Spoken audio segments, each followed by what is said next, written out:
बच्चों, संस्कृत व्याकरण आधारित series Sanskrit lessons with doctor Seema Sharma का मुख्य उद्देश्य यही है कि संस्कृत व्याकरण पर आधारित मुख्य विषयों का जो टफ हैं, जो बच्चों को मुश्किल लगते हैं, उनके इम्पॉर्टेंट पॉइंट्स को आसानी से समझाना, उन्हें सरल करके समझाना। पिछली वीडियो पार्ट 1 प्रत्यय पार्ट 1 पर आधारित थी।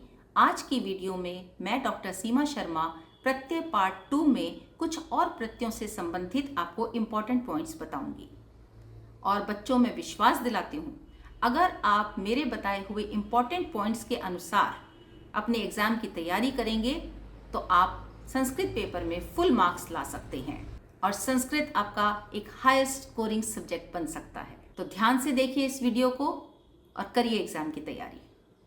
तो स्वागत है Sanskrit lessons with doctor Seema Sharma में। आज की इस वीडियो में हम तद्धित प्रत्ययों पर आधारित समासों को देखेंगे। तद्धित प्रत्यय होते हैं वे प्रत्यय जो संज्ञावाची, सर्वनामवाची या विशेषणवाची होते हैं और शब्दों के अंत में जोड़े जाते हैं। बच्चों, पिछली वीडियो में प्रत्यय पार्ट 1 में हमने कृदंत प्रत्ययों के बारे में बात की थी जो धातु रूपों के पीछे जुड़ते हैं। इस बार इस वीडियो में हम इसीलिए तद्धित प्रत्यय की बात करेंगे जो शब्दों के साथ जुड़ते हैं। तो पहला प्रत्यय है मतुप प्रत्यय। आप ध्यान से देखिए, इस पर आधारित प्रश्न बोर्ड में पूछे जाते हैं क्योंकि इसमें थोड़ा सा एक डिफरेंस आता है, कुछ समासों में मान और कहीं पे वान, इसलिए इसके नियमों को आप ध्यान से देखिएगा।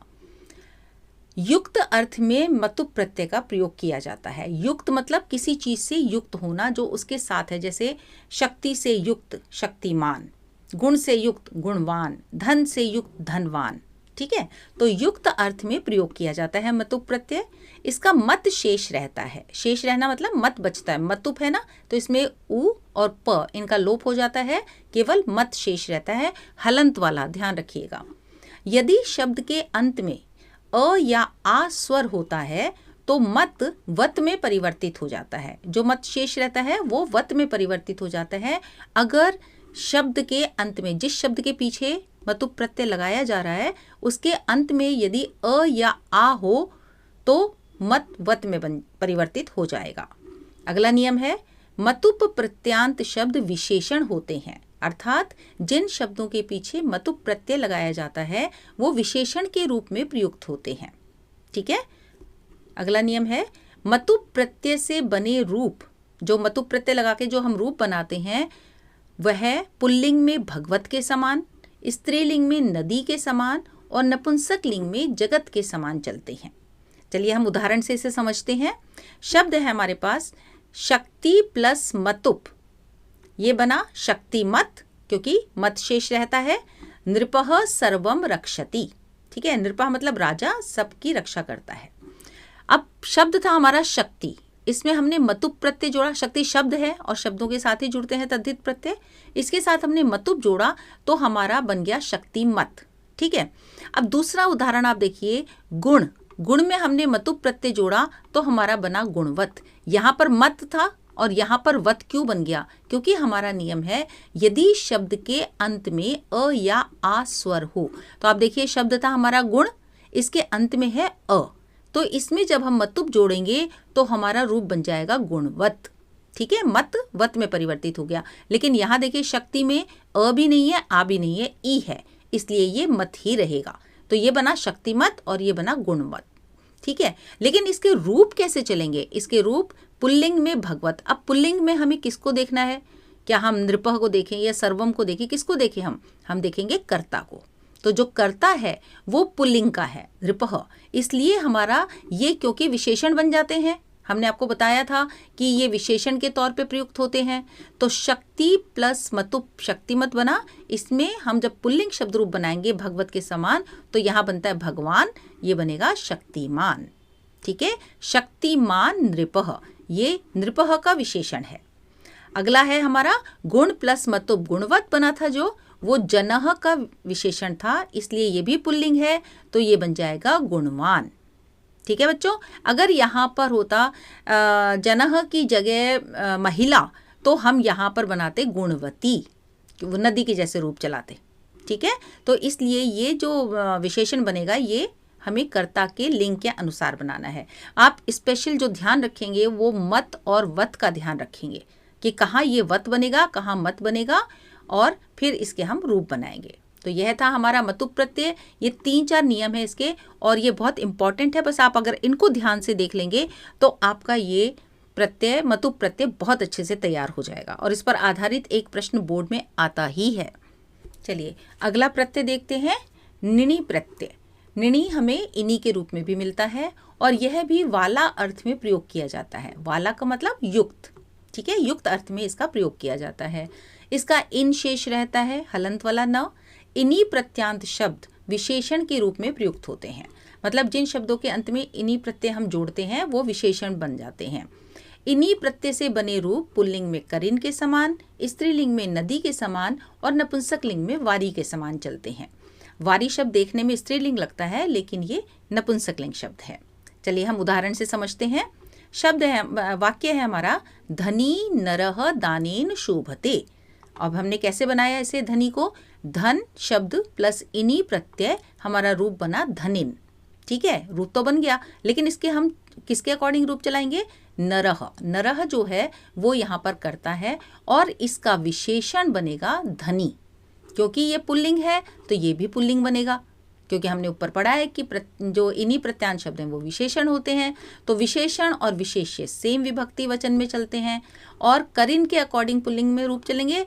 तो ये धनिन शब्द जो है करिन के जैसे चला के प्रथमा विभक्ति में धनी बनेगा। प्रथमा विभक्ति पुल्लिंग, धनी नरह दानेन शोभते। अब स्त्रीलिंग में इसका उदाहरण देखते हैं हम। परिश्रमिणी शिष्या विद्याम लभते। परिश्रम शब्द में इन्हीं प्रत्यय जोड़ा, परिश्रमीण शब्द बन गया। ठीक है, और इसको हम जब स्त्रीलिंग बनाएंगे तो नदी जैसे स्त्रीलिंग बनाने के लिए हम इसको बनाएंगे परिश्रमिणी, और ये किसका विशेषण है, शिष्या का। तो शिष्या स्त्रीलिंग है तो ये भी हमें स्त्रीलिंग रूप में बनेगा। अब आप पूछोगे कि मैम यहाँ पर जब हम इन प्रत्यय जोड़कर हमने धनिन बनाया तो यहाँ पर हमने ण क्यों बना दिया। तो बच्चों ये एक संधि का नियम है कि पदांत न अगर हमारे शब्द में र री श आते हैं तो पदांत न में परिवर्तित हो जाता है, इसलिए ये परिश्रमिण बना। ठीक है बच्चों, अब अगला प्रत्यय हम देखते हैं, ठक प्रत्यय। ठक या एक प्रत्यय, इस प्रत्यय का प्रयोग भाववाचक संज्ञा बनाने के लिए किया जाता है। भाववाचक संज्ञा मतलब एब्स्ट्रैक्ट नाउन बनाने के लिए। अब ठक प्रत्यय के स्थान पर इक आ जाता है, मतलब ठक के स्थान पर इक आ जाता है, जो कि शब्द के अंत में इक के रूप में ही जोड़ा जाता है। ठीक है, अब इसके बाद ये वाला जो नियम है, थर्ड नियम, ये बहुत इंपॉर्टेंट है, आप इसको बहुत ध्यान से देखना। और अगर इसके ये जो मैंने एक टिप दिया है, इस टिप को अगर आप ध्यान में रख लेंगे तो आपका ये प्रत्यय बिल्कुल सही बनेगा। तो इसके प्रथम स्वर में वृद्धि होती है, यानी जो शब्द हम बनाते हैं उसका जो प्रथम स्वर है वो वृद्धि को प्राप्त हो जाता है। और क्या बन जाता है, अगर प्रथम स्वर अ है तो वो आ में परिवर्तित हो जाएगा। अगर प्रथम स्वर ई या ए है तो वो आई में परिवर्तित हो जाएगा। अगर प्रथम स्वर उ या ओ है तो वो औ में परिवर्तित हो जाएगा। ठीक है बच्चों, ये ध्यान रखना कि प्रथम स्वर या तो आ बनेगा या आई बनेगा या औ बनेगा, और क्यों बनेगा वो इसने ये मैंने यहाँ लिख दिया है टिप। चलिए आगे देखते हैं। इक प्रत्यांत शब्द विशेषण के रूप में प्रयुक्त होते हैं। अभी तक हमने तीनों प्रत्यय ऐसे ही पढ़े हैं, मतुप प्रत्यय, इनी प्रत्यय और इक प्रत्यय। तीनों के तीनों जब भी जिस शब्द के साथ लगते हैं वो विशेषण शब्द ही बनाते हैं। ठीक है, चलिए ठक प्रत्यय से बने रूप पुल्लिंग में देव, स्त्रीलिंग में नदी और नपुंसकलिंग में फल के समान चलते हैं। उदाहरण से समझते हैं। अद्य धार्मिकः उत्सवः अस्ति। अब यहाँ पर जो धार्मिकः शब्द है कैसे बना है, यह धर्म शब्द में ठक प्रत्यय जोड़कर धार्मिक। ठीक है बच्चों, अब इसके रूप कैसे चलाएं हम पुल्लिंग में, क्योंकि पुल्लिंग क्यों चलाएंगे, क्योंकि ये उत्सव के लिए साथ आया है और उत्सव का विशेषण है धार्मिकः, इसलिए क्योंकि उत्सव पुल्लिंग है तो धार्मिकः भी पुल्लिंग बनेगा। देव के हिसाब से इसके रूप चलेंगे। ठीक है, अब स्त्रीलिंग का उदाहरण देखते हैं। और हाँ, इसमें एक चीज ध्यान दो, इसमें हमने धर्म के साथ एक जोड़ा तो हमारा एक तो जुड़ गया धार्मिक, लेकिन जो पहला स्वर था, पहला स्वर हमारा अ था, इसमें धर्म अ, तो ये बन गया आ, धार्मिक। ठीक है, तो हमने तीन चीजें ध्यान रखनी है कि अगर शब्द में ठक या इक प्रत्यय जुड़ता है तो पहला तो अंत में इक आ जाएगा, दूसरा, पहला जो स्वर है वो दीर्घ वृद्धि को प्राप्त हो जाएगा। और फिर तीसरी चीज है कि वो विशेषण के रूप में प्रयुक्त होने के कारण जो भी उसका विशेष्य होगा, जैसे उत्सवः विशेष्य है, उसका जो लिंग होगा उसी लिंग में विशेषण आएगा। तो 3 चीजें हमने ध्यान रख ली इसकी। चलो अगला एग्जाम्पल देखते हैं। इयम कथा पौराणिकी अस्ति। अब पौराणिकी कैसे शब्द बनाइए? पुराण शब्द है, पुराण मतलब पुराना, पुराण प्लस ठक या इक प्रत्यय जोड़ेंगे और ये बन जाएगा पौराणिक। कैसे बना पौराणिक? कि इसमें हमने प्रत्यय जोड़ा तो अंत में हमारा इक आ गया, और प्रथम स्वर जो था उ, तो देखो हमने यहाँ लिखा है कि उ या ओ होगा तो उसको औ हो जाएगा, तो उ परिवर्तित हो गया औ में, तो हमारा शब्द बन गया पौराणिक। अब इसके रूप चलाएंगे हम कैसे? कि हमारा जो विशेष्य था वो थी कथा, और कथा है स्त्रीलिंग, तो हमारा विशेषण भी स्त्रीलिंग बनेगा, तो ये हो जाएगा पौराणिकी, और रूप चलेंगे नदी के जैसे। ठीक है बच्चों, अगला एग्जाम्पल देखते हैं हम नपुंसकलिंग का। इदम पुस्तकम धार्मिकम अस्ति। अब देखो इसमें भी धर्म प्लस ठक या इक और शब्द बना धार्मिक, जैसे हमने यहाँ बनाया था पुल्लिंग के लिए, बस फर्क इतना है कि इसके रूप जो चलेंगे वो हम अपने विशेष्य के अनुसार चलेंगे। विशेष्य हमारा यहाँ है पुस्तकम नपुंसकलिंग, तो हमारा विशेषण भी नपुंसकलिंग का बनेगा धार्मिकम। ठीक है बच्चों, बस 3 चीजें याद रखना कि शब्द के अंत में इक जुड़ेगा, उसका पहला स्वर जो है वो वृद्धि को प्राप्त हो जाएगा, और फिर उसका जो रूप बनेगा वो अपने विशेष्य के लिंग के अनुसार बनेगा। ठीक है, चलिए अगला प्रत्यय देखते हैं। अगला प्रत्यय है त्व प्रत्यय। त्व प्रत्यय और तल प्रत्यय बच्चों एक जैसे ही लगते हैं, लेकिन थोड़ा सा फर्क है, ध्यान देते। दोनों ही भाववाचक संज्ञा बनाने के लिए प्रयुक्त होते हैं, तो ध्यान से देखिए इनमें क्या डिफरेंस है। त्व प्रत्यय संज्ञा व विशेषणवाची शब्दों से भाववाचक संज्ञा बनाने के लिए त्व प्रत्यय का प्रयोग किया जाता है। ठीक है, भाववाचक संज्ञा आपको पता है एब्स्ट्रैक्ट नाउन बनाते हैं हम, तो संज्ञा या विशेषण शब्दों से हमें बनाना है। अब त्व प्रत्यय से बनने वाले शब्दों का प्रयोग हमेशा नपुंसक लिंग में किया जाता है। ये इंपॉर्टेंट चीज है, इसका ध्यान रखना बच्चों। ठीक है, अब उदाहरण देखते हैं। महत शब्द है, संज्ञा शब्द है या विशेषण शब्द है, इसमें हमने त्व जोड़ा और ये हमारा बन गया महत्वम, सिंपल जुड़ जाएगा। अब बच्चों जो स्पेलिंग मिस्टेक करते हैं वो क्या करते हैं, इसका ध्यान दो। महत शब्द में त है अंत में हलंत वाला, त्व में भी त है। ठीक है, तो ये जब दोनों त मिलेंगे तो ये डबल त हो जाएगा और हमारी स्पेलिंग हो जाएगी महत्वम। अगर इसकी जगह हम कर्तव्य लिखते तो वो क्री होता, तो कर्तव्य में सिंगल ता आता है। ठीक है, उसमें क्योंकि पहले है ही नहीं, उसमें री है। बच्चे कर्तव्य में भी डबल त लिख देते हैं, वो गलत है। तो ये है महत प्लस त्व महत्वम। अब क्योंकि नपुंसक लिंग में प्रयुक्त होता है इसलिए ये आ गया महत्वम, म हलंत। ओके, दूसरा शब्द देखो, लघु प्लस त्व, इसका बन गया लघुत्वम। लघु प्लस त्व मिलके लघुत्व बना। लघुत्व में फिर हमें नपुंसक लिंग में प्रयोग करना है तो हमने म जोड़ दिया, लघुत्वम। ठीक है, अगला प्रत्यय देखते हैं तल प्रत्यय। तल प्रत्यय भी संज्ञा या विशेषणवाची शब्दों से भाववाचक संज्ञा बनाने के लिए ही प्रयोग किया जाता है। दोनों का सेम है, तो भी भाववाचक संज्ञा बनाता है, तल भी भाववाचक संज्ञा बनाता है।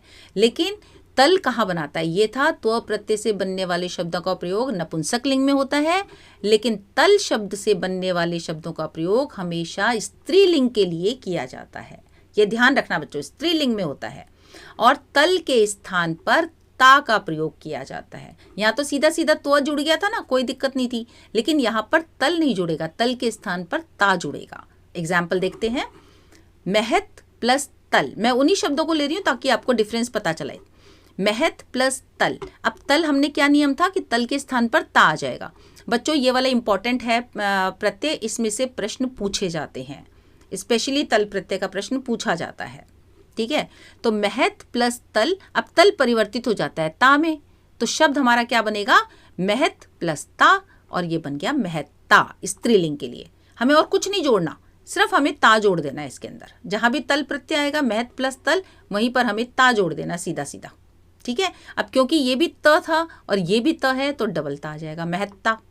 अब इसमें देखिए, लघु प्लस तल, तल प्रत्यय जोड़ेंगे लेकिन तल नहीं जुड़ेगा, तल के स्थान पर क्या आ जाएगा, ता। ठीक है ना, तो हमारा शब्द बन गया लघुता। इसीलिए मैंने यहाँ पर ब्रैकेट में नहीं लिखा कि आपको पता चलेगा कि लघु प्लस तल, तल के स्थान पर आ गया ता और वो सीधा सीधा जुड़ गया लघुता।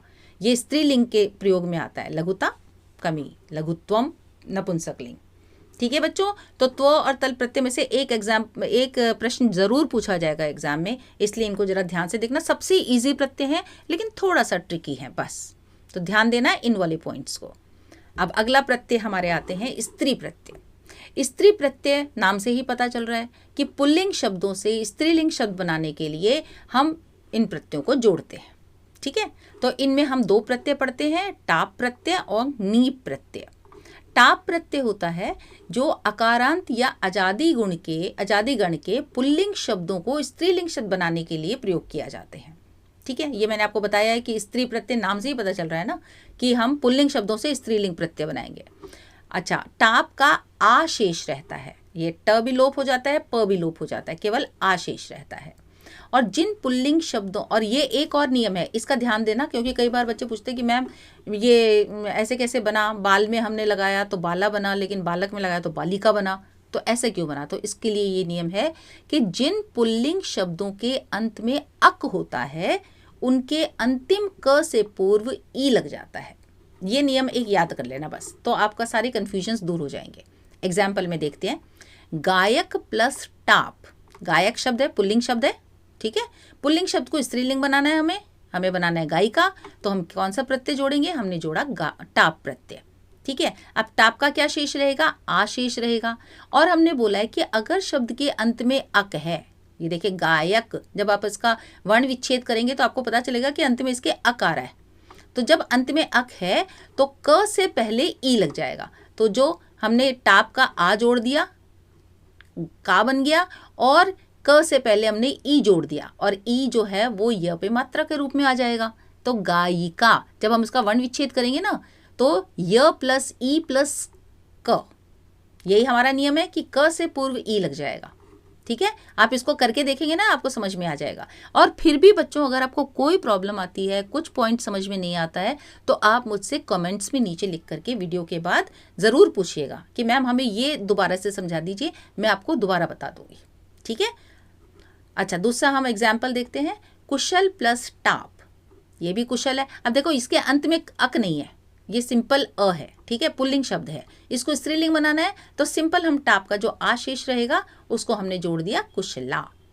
ओके बच्चों, तो ये था हमारा टाप प्रत्यय। अब नीप प्रत्यय, नीप प्रत्यय में भी हमें पुल्लिंग शब्दों से स्त्रीलिंग शब्द बनाने के लिए प्रयोग किया जाता है, नीप प्रत्यय का भी। अब इसमें क्या रहता है? नीप का ई शेष रहता है, बड़ी, ng जो है वो भी लोप हो जाएगा, प जो है उसका भी लोप हो जाएगा, केवल बड़ी ई शेष रहेगी। उदाहरण देखते हैं, कुमार प्लस नीप, और नीप का क्या शेष रहेगा? ई, कुमार में जुड़ गया बड़ी की मात्रा कुमारी। नद, उसमें नीप जुड़ गया नदी, और आपको पता है ना नद केवल एक है, ब्रह्मपुत्र, वो नदी नहीं, उसको नद बोलते हैं, वो पुल्लिंग में प्रयुक्त होता है ब्रह्मपुत्र। हाँ, तो इसमें हम नीप जोड़ करके हमने शब्द बना दिया नदी। तो बच्चों ये दोनों प्रत्यय स्त्री प्रत्यय के रूप में प्रयुक्त होते हैं। ठीक है, अब जो हमने आज 7 प्रत्यय पढ़े उन पर आधारित एक ये कार्यपत्रक है, आप इसे हल करके देखिए, आपको इसके क्वेश्चंस के आंसर्स ढूंढने की कोशिश करिए, प्रैक्टिस करिए। और फिर भी अगर आपको लगता है कि इनके आंसर्स आपको चेक करने हैं कि आप ठीक कर रहे हैं या नहीं, तो आप मुझे कमेंट्स में लिखकर बताइए, मैं आपको सही उत्तर बता दूंगी। और बच्चों कहीं कोई और प्रॉब्लम भी आपको आ रही है, कुछ नहीं समझ में आया, तो आप कमेंट्स में लिखिए, मैं आपको दोबारा पर्सनल उस पर बता सकती हूँ। ठीक है, और बच्चों मैं आपसे बार बार कहती हूँ कि इन वीडियोस को, जो ये सीरीज़ हमने चलाई है व्याकरण आधारित सीरीज़, इसको आप लाइक करिए, शेयर करिए, ताकि ज़्यादा से ज़्यादा बच्चों तक ये पहुँचे और बच्चे एग्ज़ाम में फुल मार्क्स लेकर के आए, क्योंकि संस्कृत का मतलब है फुल मार्क्स लाना, यही हमारे दिमाग में है। तो मैं चाहती हूँ कि सब बच्चे इसको देखें और वो थोड़ी प्रैक्टिस करें। ठीक है बच्चों, और आप अगर चाहते हैं कि मैं और एक्सरसाइज दूँ तो आप कमेंट्स में लिखकर बताइए।